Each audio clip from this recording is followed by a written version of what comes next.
How y'all doing this morning? It's funny what a small world it is. I met a guy several years back. A good friend of mine was a friend of his. I didn't know. I didn't know who all his friends were. Really, we hunted together at a hunting camp. We had a deer lease, and he brought this guy, and I met him, and he lived from another town, and they were friends. And he was real interested in what I was doing. He told me I flint knapped. Well, anyway, I never heard no more from him. This was years ago. Well, he's in Montana now, and I saw him the other day on something to do with flint knapping, and he sent me a box of rocks. And I've never had any of it before. He calls it porcelainite, if I'm pronouncing it right. But I never had any to knap. So he sent me a bunch of it to play with, and here's a piece of it right here. And man, this makes you wish you had a saw, where you could saw something like this. But fortunately, I sold my stuff, and I don't have one. And I'm gonna try to do the best I can, knocking some stuff off. I've never knapped this material. I've heard of it all my life, but I've never seen it other than pictures of it, and I never flint knapped it. What I see right now, I really like.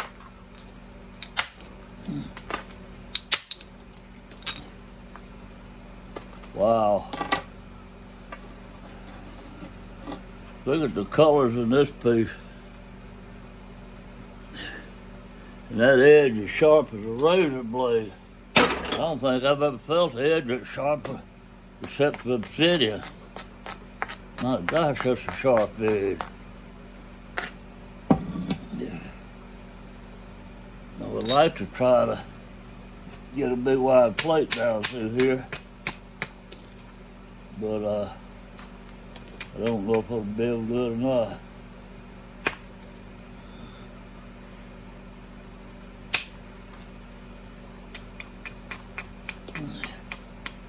Let's see if we can do it.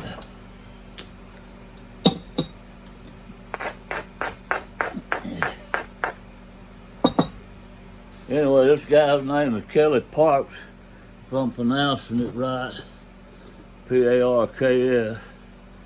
And Kelly, I really appreciate this. And he didn't give it to me now. We did some horse trading, but I still appreciate it. Don't look like I'll get a big wide piece out of it. I'm gonna tell you why. It will crack up above it. It wasn't a crack, it was a hinge. And that's why I took this thing a while ago. If you saw it, there's a split right there, and I'm hitting above it. I was hoping I could get the pressure to go under it and take it out and get a good wide preform, but it didn't work like that. That hope didn't work. We'll try it another way.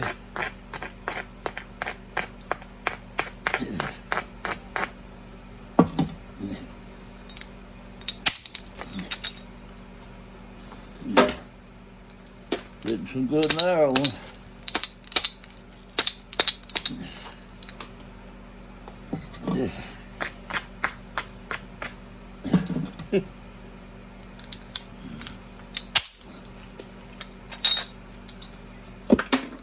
It's amazing how sharp that stuff is. Man, you just feel it cutting into your hand when you go to pick it up.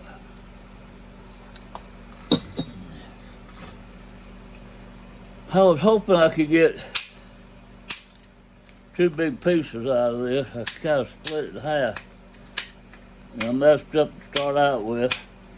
Like I told you, it was a hinge there, and I thought I could work through it, and I couldn't. So that just didn't work out. You know me, I don't give up.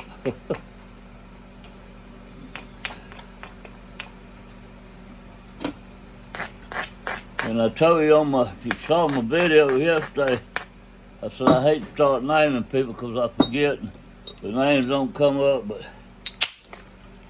nappers are extremely good at what they do. Timothy Mullins, one of them, flake over grinding. I named Tony Soares. Tony, I'm sorry if I'm not pronouncing your name right. I know I'm not. But man, he is so good at making pottery. And he's also the best I've ever seen at making posting points. Boy, he makes some fine points, I'm going to tell you right now. And he's a fluting dude. And the best I've ever seen at Cumberland's is Dennis Leach. Man, that dude could make some Cumberland points. I have a few of them. And there's so many people out there. And the problem is, if somebody lives in Georgia or Alabama or Florida, and they've never been to Texas or another state like California, boy, some great nappers up in California too. And Michael Stafford is the best I've ever seen on Danish daggers here. But anyway, what I'm saying is, you've never been in that area, you've never been to a nap-in. Some of these guys I know don't even go to nap-ins, the ones I named do, but a lot of them I knew years ago wouldn't go to one, because they didn't want nobody to watch them and see how they do it. But going back, you live in another state, say in the east south. This guy's up in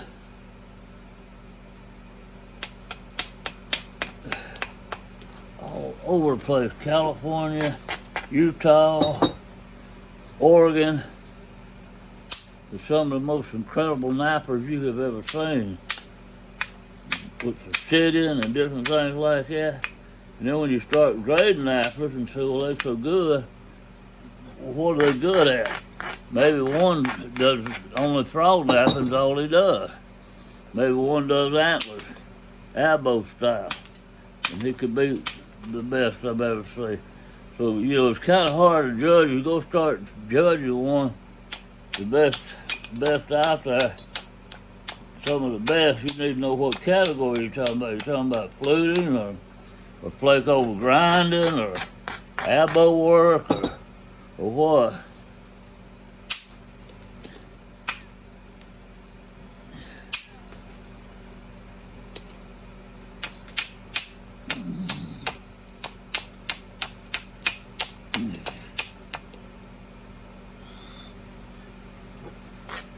I'm liking this stuff. It's taken me a while to get used to it.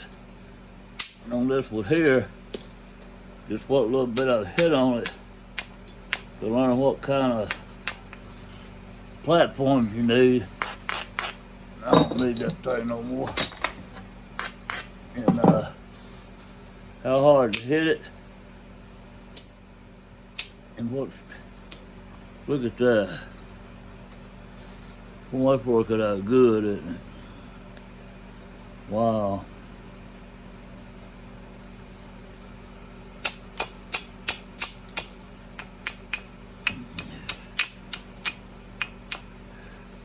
Stuff comes in different color. I've got several colors. Even comes in a chocolate. It's just one I had to pick up out of the box.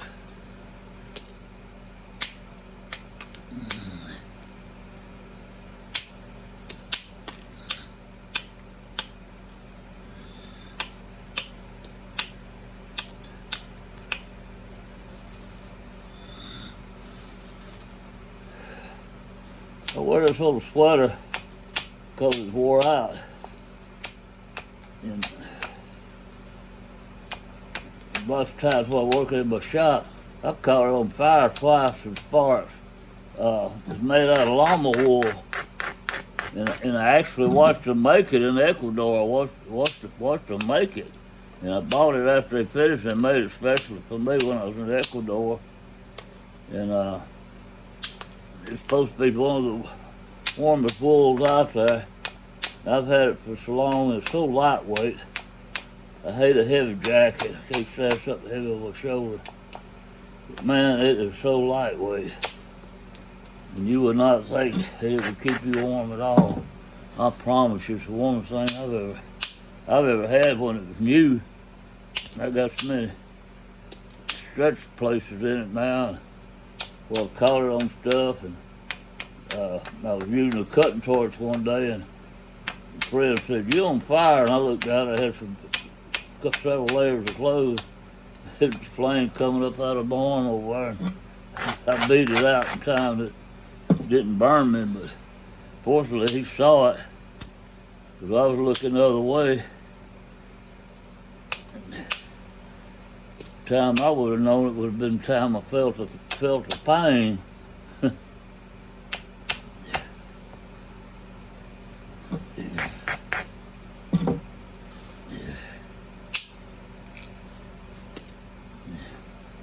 Y'all sitting there saying, "Well, he got that old sweater on, got a hole in the sleeve and stuff like that." Like there's holes all in there where sparks off of even the grinder and different things.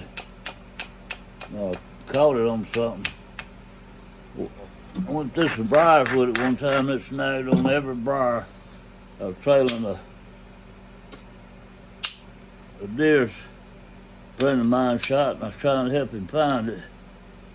And it was so warm I had it while I was deer hunting with it.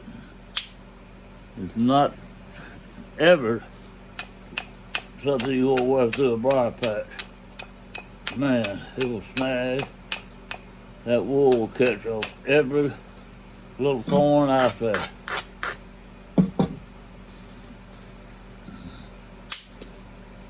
And it's so expensive, I hate to get rid of it.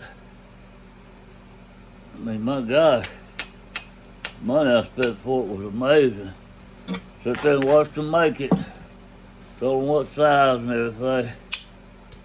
And it was custom made for me. And I think it cost $15. I'm serious now. This is in Ecuador.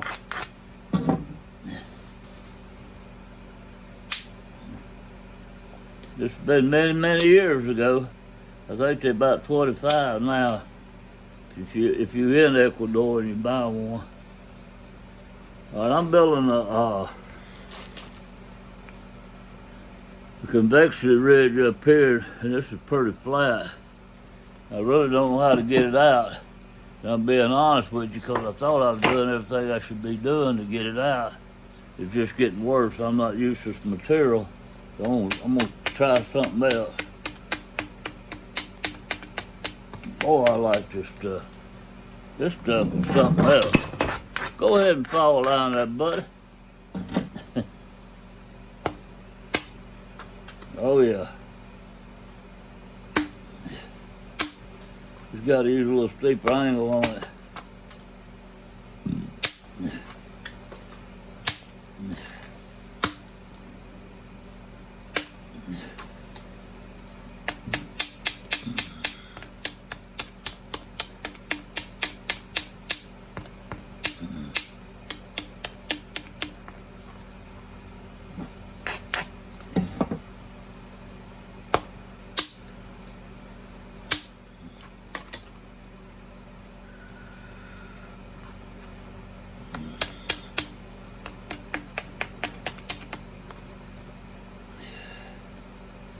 The problem there with it here, I need to knock the material over to me.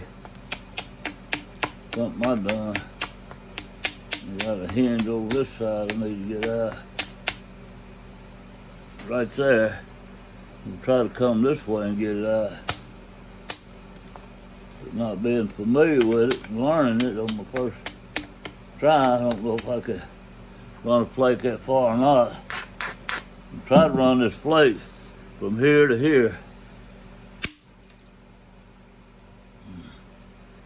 think I accomplished it. I just hadn't been hitting hard enough of it.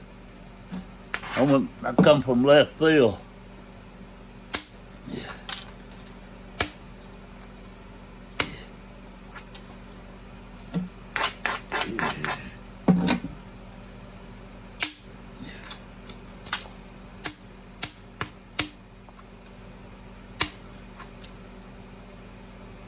Boy, that looks good. I'm loving this stuff. I'm really liking it.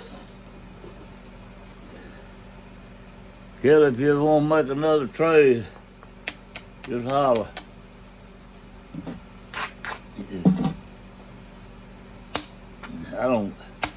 I think he might have got this from somebody else. I didn't even ask him.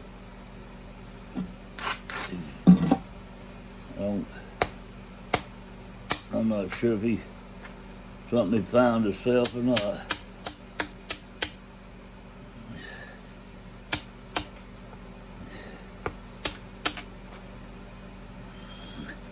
But this is the problem. This is the screw up here. Now I got this side flat, but this side wasn't like this. It was, well, you saw what it was like. It was almost flat as it was. But I wanted to test it before I got over here on this.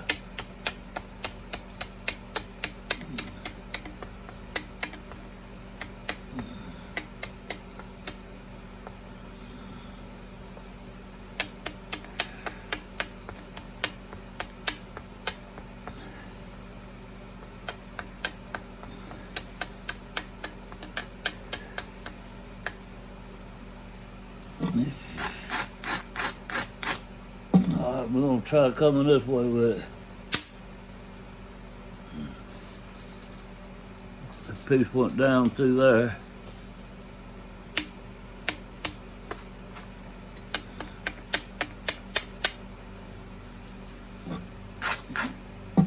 There's a hinge right here. I don't know if I can get above it or not. I did. That's what got me in trouble on that other side. I thought I could get above it, and I didn't.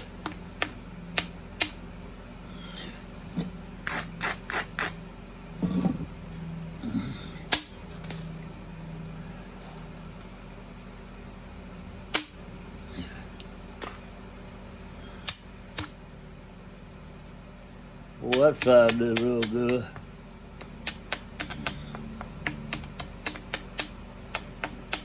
Oh, this does not need heat treatment. I have not heat treated it. Yeah. Unless he didn't tell me, but I don't think it does. I don't think it's been heat treated. Yeah.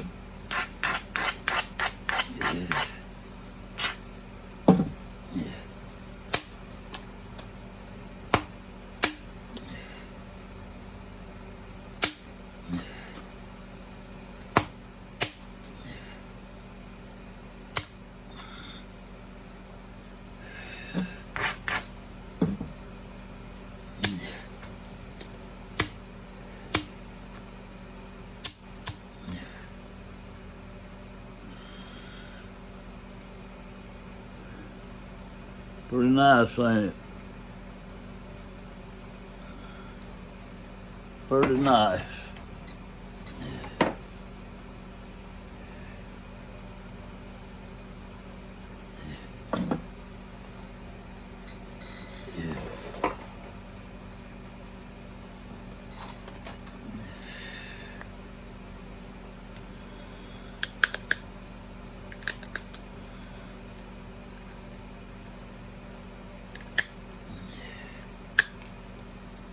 I can't tell you how it pressure flakes, because I'm not strong enough to pressure flake real good anymore.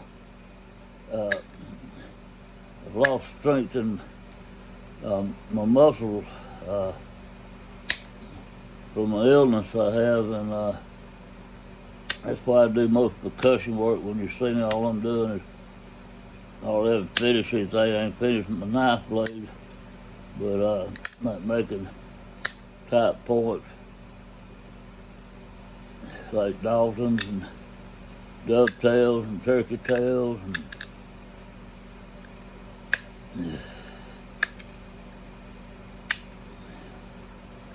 especially deep notching point.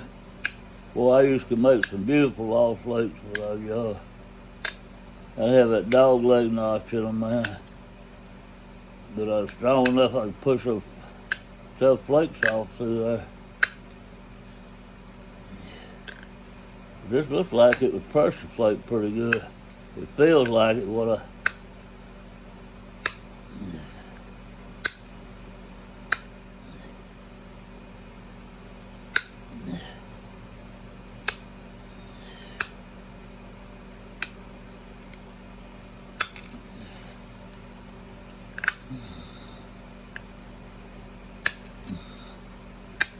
I'm learning a lot in old age.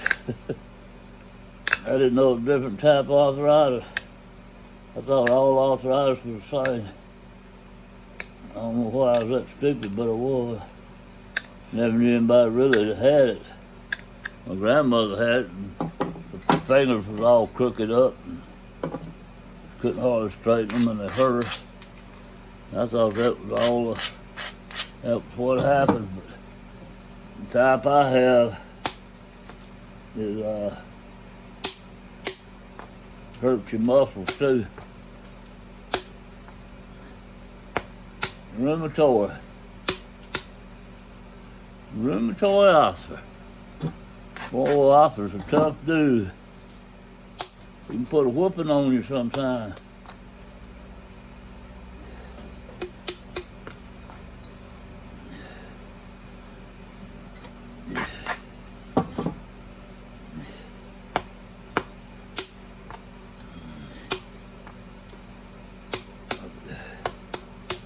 My daddy told me that back in the old days when he was a little boy, the elderly people would be in bed with arthritis. And they would go see them or something and ask them how they're doing. They said, "Oh, I've been in bed with arthritis." So, he's one of the worst ones, Miss Riders. If Miss Riders got some bad boys that arthritis, he put a hurting on you. I'd laugh about that. I know what they mean now.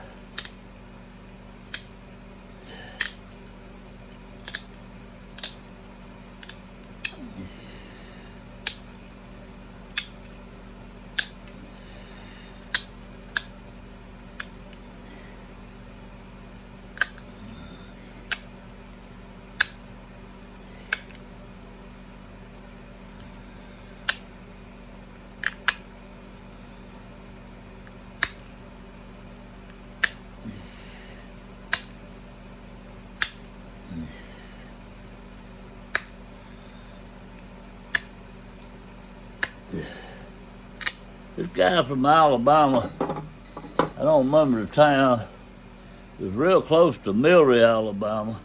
As soon as you cross the border from Mississippi, go into Alabama. His name was Carl Hunter.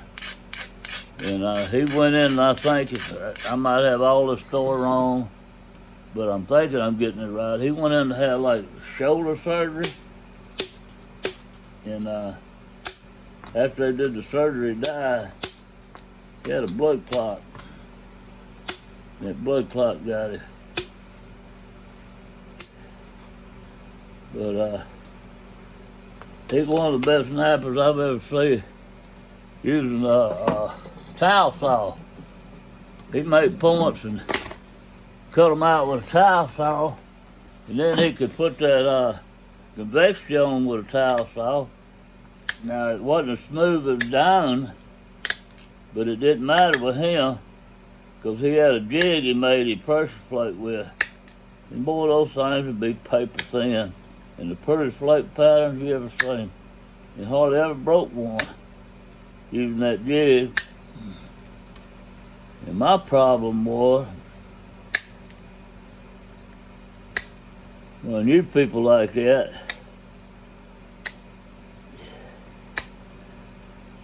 I thought I knew everything, and I didn't know nothing. And I said, well, that's not the way the Indians did it. They didn't have a jig like that. I said, I can make them just about as good as he can without it. But I couldn't make them half as good. That's just my thought. I thought they were in my mind at that time. I said, I ain't gonna get involved in no jig. And I wish I knew how he did it. I wish I'd paid attention to him now. Watch what he did. But I've never seen nobody use that method. He's the first person I've ever seen do it. And they said his friend, it was just something he come up with. So, I don't doubt it a bit. But he used all his body weight. He had it on the table several foot high, about 3 foot high, and he would come down with all his body weight. But I don't know how he had it. He had something to stop it. I don't know how he had the point set up to run the plates.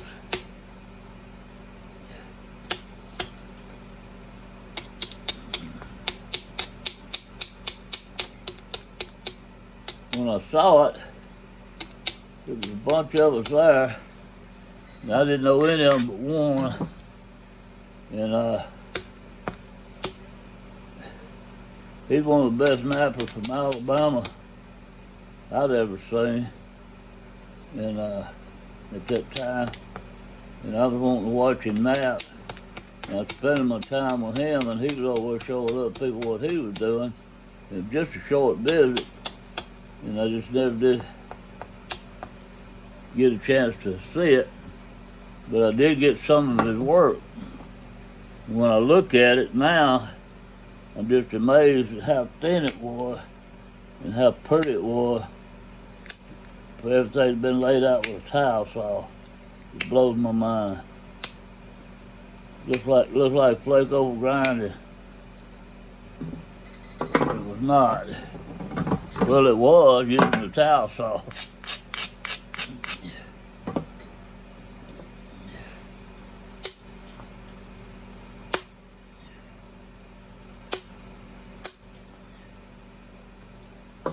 The jig was the key to it, because he could apply so much pressure that if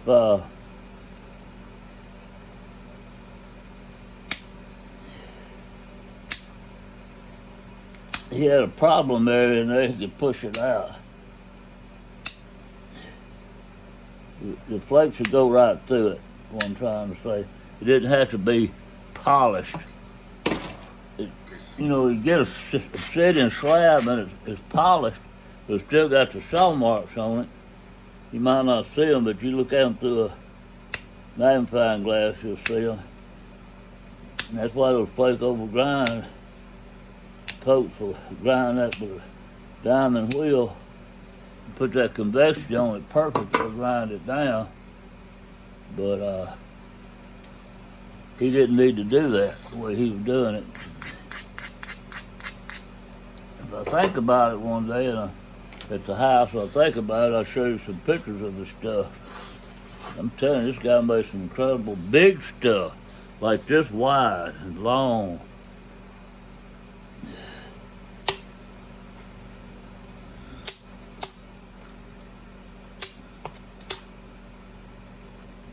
Yeah. I don't do many finish points on here. Like I say, it's hard for me to pressure plate. But a Dalton, I think I can do it. I'm trying to make a Dalton out of this thing. That's what I'm doing now, preparing the base for it. I'm putting little flute channels down it. I like those little, some of them Daltons had, look like they fluted that little V notch out there, U notch, whatever you'll call it.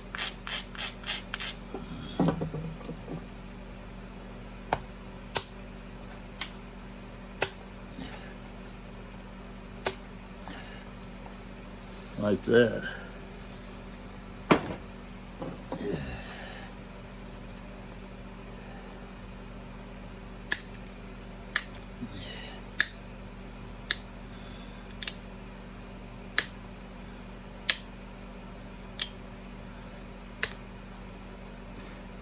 It flakes pretty good. It's a little stiff, but it's better than, I'd say, about like Buffalo River, maybe.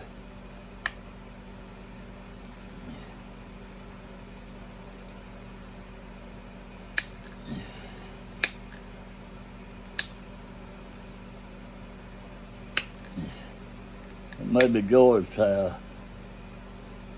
What little bit I flaked on it now. I ain't flaked on it very much.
See, that's as far as I can run flakes. That's how strong I am.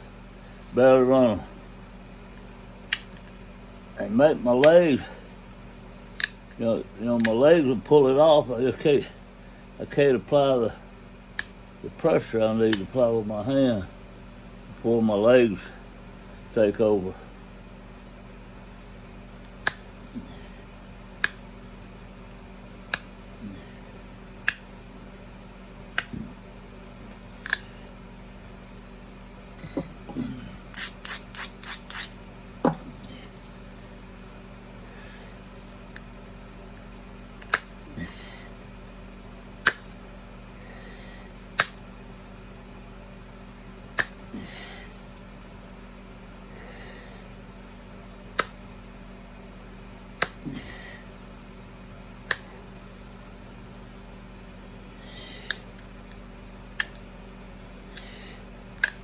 I'm having a nap in at my house the 28th of this month. And I just got this little shop. I only have room for about 6 or 8 people now. Try to invite local people real close to my friend. And I wish I could have an open nap in, but I don't have the area place to do it. But and tell you kind of like who's come. Dennis Leach always comes. I'll say one of the best Cumberland makers I've ever seen. Dan Collins, who's doing real good in flint knapping business, and he bought my stuff. He bought me out, and boy, he went to town with it, and built a good business up. And when Dan was learning how to flint knap, I didn't know him. He lived in Oklahoma. He's from Alaska. Moved to Oklahoma. Was raising some kind of goat or sheep that had these horns that just unbelievable, and he's selling them to these people that had these high fences for hunters to hunt them. And he was doing leather work. A master leather worker. I won't call him a master. Extremely good. He'd make gun cases and belts and wallets and stuff like that. And he got interested in flint knapping. I don't know who he'd seen nap or what. I never asked Dan all that information. But anyway, he said something about he was having problems doing something. And I didn't know where he lived. And I said, well, y'all come see me sometime. And spend a day or two with me, and we'll do some napping together. And he said, are you serious, or something like that? I don't remember exactly how all that went down. He'd probably be a lot better telling than me. And I said, yeah, I'm serious. And he said, well, I just might take you up on that. And I said, well, come on down, the price is right. I said, I'd love to have you. And later on, he contacted me. And I said, come on. And he stayed with me at the house. And just turned out to be a super nice guy. He could have been a mass murderer for all I knew. I was just taking a chance. But man, couldn't find a better person to be around. And we just hit it off right away, and he's looking at everything I had and asked me all kind of questions about it. When I got down sick, I was sick for a year. Couldn't do nothing hardly before they could able to get me on the medicine that would straighten me out and get me going. And I told my wife, I said, I'm going to sell my stuff. If I knew that I had recovered as much as I have now, I never would have sold it. But I'm 78 years old. And I just didn't figure I'd ever be able to do anything again like this.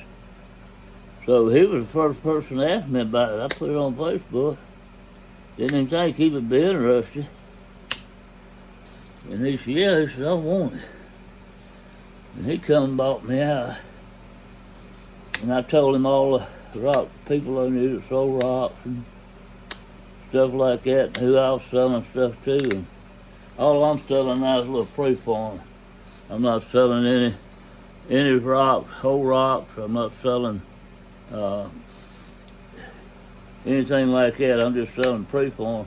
I still sell some of my knives. I have a couple of stores that still buy my knives. And when I couldn't make them for a year, they understood. And I give them some names, and the people might do it for them. I said, no, they wanted mine. They said they'd wait and see if I got well. And I called them up. One was here in town, one was in Tennessee. They were different locations. One in Texas, and anyway, they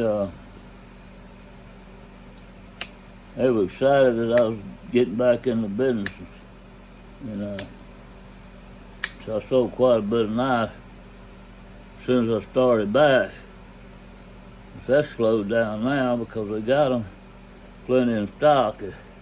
I've got a couple of reorders. The reorders start coming. Especially with tourists. These are in tourist towns. When it warms up and tourists start coming out to visit towns and things, that's when their business picks up.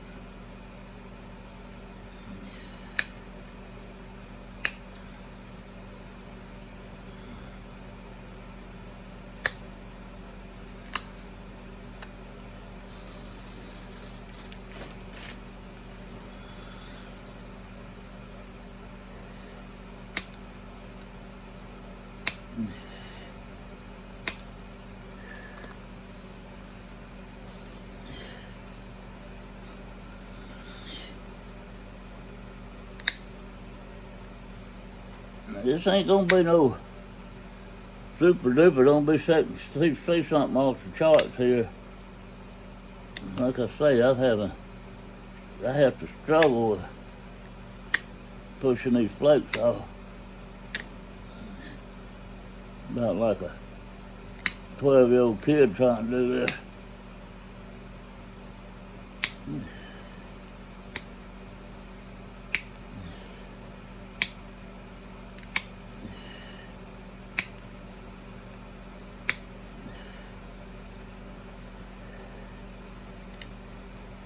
I tell you what,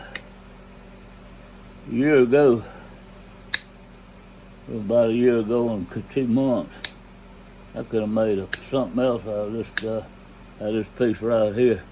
I could have put flakes all the way across it, thinned it more by flaking it.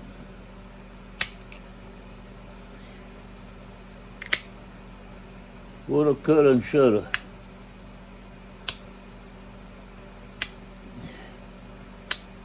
Man, I was fussing the other day. My wife said, John, will you shut up? All you talk about is what you could do, or wish you could do. You're getting old, you can't do that stuff no more. You gotta realize it. But I don't want to admit it, but it's true. I don't think none of us want to admit it.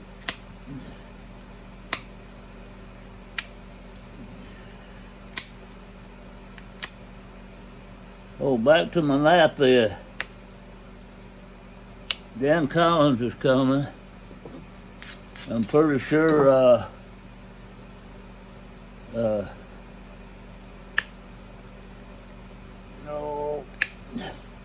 Kobe Nicholson's coming. Kobe has the Bayou Bows and Arrows and Flint Knack and whatever. Bayou Boys, Bows and Arrows. Anyways, on Facebook, I signed up for it. I'm a member of it. And you put stuff on there and anything to do with bows and flint knapping. Then Dennis Leach is coming. Dan Collins. And I left off a new guy I never invited before. And he says he's coming. I sure hope he does, because I really like him. I want to meet him. I can't think of his real name. I know it. I got it wrote down. I got it in my phone with a phone number. But he goes by the name of Stone Hook. H-O-O-K. And he makes like fishing hooks out of flint. That's what he's famous for. He likes to be known for. And he is a good napper. And he doesn't try to, I don't know, I could be wrong, I hadn't asked him, but just seeing him, I've never seen him try to do something real fancy to a point that you never find done like that. He makes true replicas. If they're fat and thick, here's a fat and thick. If they're thin, here's a thin. Puts the same kind of pattern on them. But I loved watching Nap. He does 95% percussion work. Very little pressure flaking. Just touches his edges up. Unless it had pressure flaking now. But see, that's what I'm talking about. And that's what I did my whole life. I had so many customers buying my stuff, and they wanted to look just like what you find out there. If it was a woodland period point, they wanted it thick and crude, just like the points you find. If it was a Cumberland, they wanted it fluted all the way to the tip. And that was the bad part about it, but most of them were not. But anyway, whatever they wanted me to make, I've had them send me, what do you call it, a cast of Lost Lakes and other points that have been found, Cumberland. Want me to make one like it. So I never was interested in making, trying to make just incredible points that look good to me. Some of them things was ugly. That's what they wanted. That's what they got.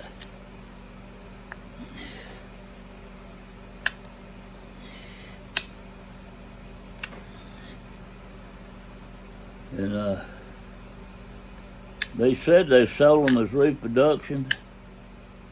I don't know if they did or not. I know one of them did for sure. One of them was questionable. It was from North Carolina. He was questionable. I quit selling to him because he got so questionable about it. Had a couple of people send me pictures, said, "You make his points?" And I said, "Yeah, look like it." I really need to be holding my hand to tell you. They bought it and thought it was real. When they said they bought it from him, and he told them it was real, that's what I told him. I said, "I'm not selling you nothing else." Boy, he got hot at me. But another guy advertised them in his book. It's Real Points and Reproductions. He had both of them, and he would sell both of them like that. And I sold to him. And then another guy sold them as reproductions only. But the problem with this is, and I wasn't the only one, it was too many doing it. So if I'd stopped, I don't think it made any difference. And you said, well, if you save one, it's worth saving that one. You might not be able to save the whole world, or save all of them like a drowning animal or something. But you can't control the second generation. And by that, what I mean is, if you sold them as reproduction, that's the first generation.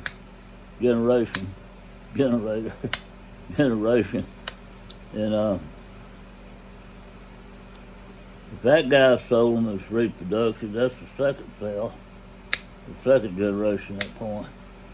But when it leaves his store, he don't know what's going to happen to it. They can go out and sell it for anything they want. And you don't know what they're going to do with it. And that's the third sale. And that's the one you can't control. And I got to having problems with that. And I quit selling points. Started selling knives. I come up with the idea of selling knives. And they did real good. And that's what I did. I sold knives. And I did sell points, but to some personal collectors of mine that I knew they wanted to collect my stuff. But to many people selling them now, that's what I'm saying, it really don't make no difference. If they're going to sell them, they're going to sell them as reproduction. They're going to engrave them, it don't matter. The guy that gets them got initials on them. He tells the fellow that's just the one that found them. He put his initials on in case somebody ever tried to steal his stuff. And he sold his whole collection to me.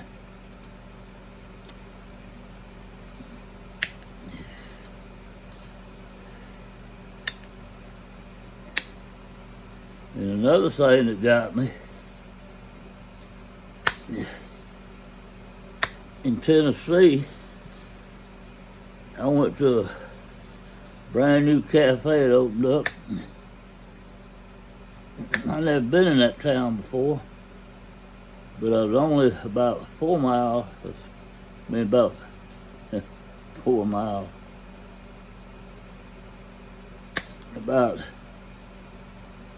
I'm sitting there trying to think, 2 hours from where I was going. I figured say 4 hours, but no, it wasn't about 2 hours.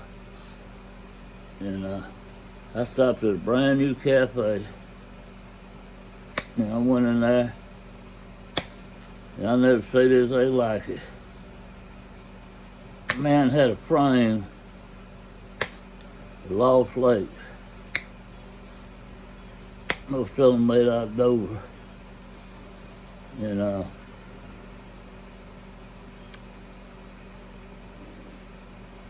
I looked up there and I made every one of them just about. Maybe 2 or 3 I didn't make. But I knew the material. I knew I made them, there's no doubt about it. And one of the guys that was selling my stuff,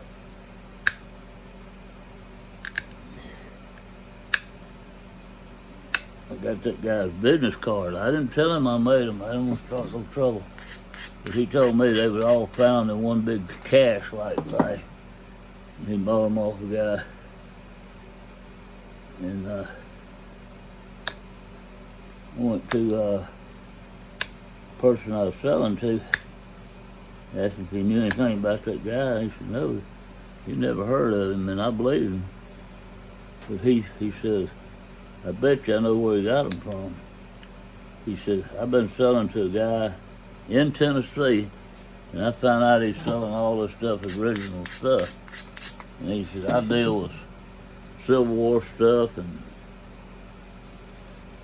bottles and glasses, antique glass and bottles and things. And he said, I sell real points and I sell your reproduction. He said, I have a feeling he's been selling that stuff for real, especially flea markets from what I heard. And he said, nothing I can do about it, but he knows what he's buying when he's buying from me.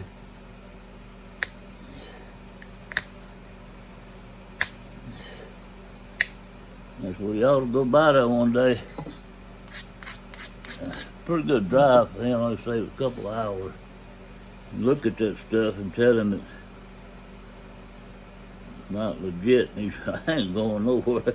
He said, I won't get in the middle of that.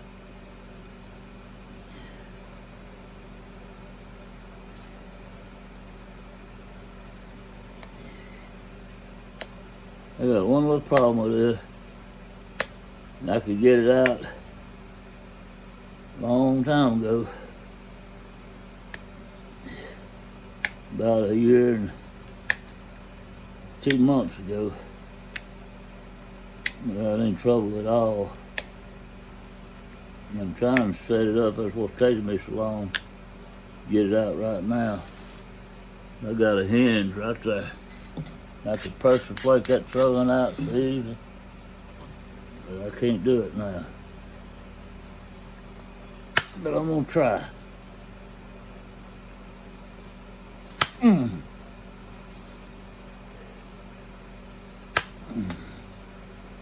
That's what all the grunting's about.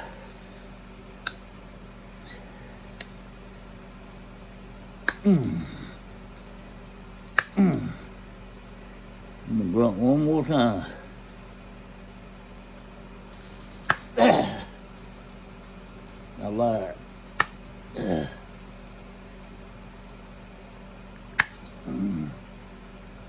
Yeah, I didn't get it all out, but it looks good. Got most of it out.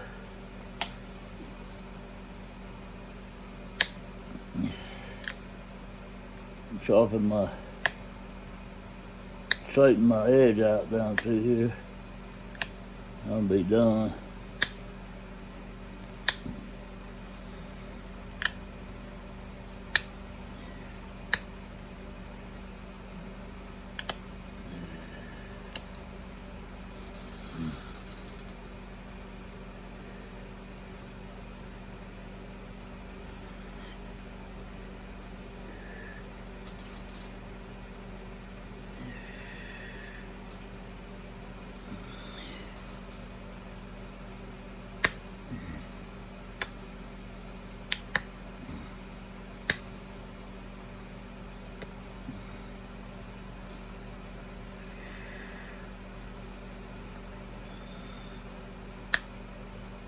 I like this black tip on it. I've give out. I got a high spot right there where I've been going. We're trying to get that out. I need to move that ridge over. Look, that's all high in there, and this is flat on this side. And I'm gonna try to do a little bit of it. That's the best I can do. I'm telling you, I hate to admit it, but it just wore me flat out.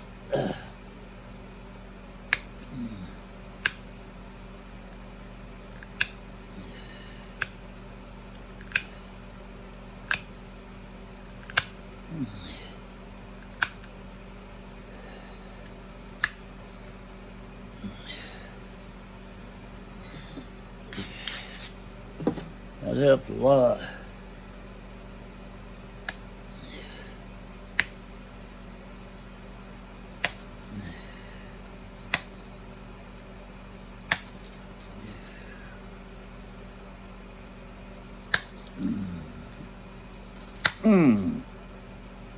Lord have mercy. I'm gonna go take me a nap.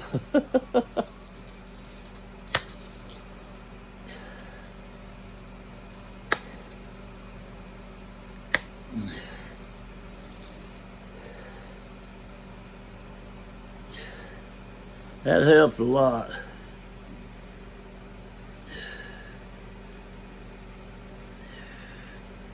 I do this for the same way.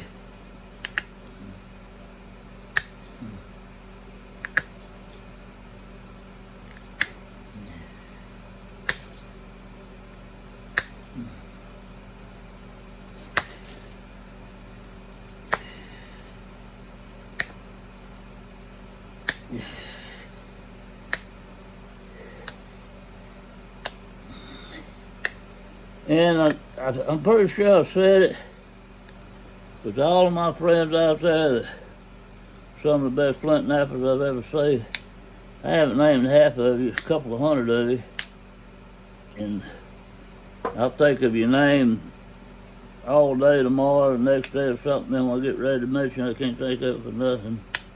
Another part of getting old. But don't feel bad if your name's left out. If you feel bad about it, that's why I don't like naming people. Give me a message, and I will show you work or tell them who you are. There's some unbelievable knappers, especially out west and up northwest and Illinois and places like that. Okay, I got it straightened out. It don't look so bad now. I'm probably gonna do a giveaway on it. I'm gonna deepen this channel, make it look right, but I might give a giveaway on it. It ain't worth giving away, but I might do it. Y'all have a blessed day.